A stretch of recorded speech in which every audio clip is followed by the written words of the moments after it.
Welcome to the video tutorial of GreenCloud VPS.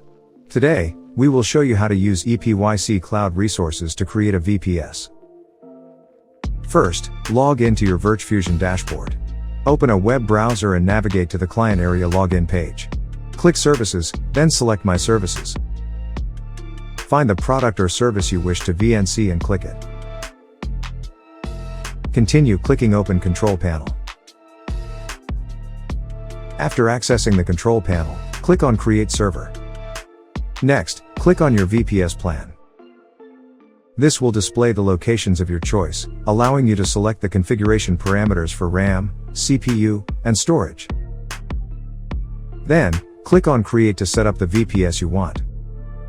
Next, you'll be directed to the OS settings page. Enter your name, host name, and select the operating system you want. Finally, click on Install to install the VPS. Please wait a few minutes for the VPS installation to complete.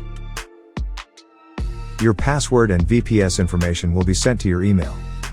You can view the management screen once the VPS installation process is complete.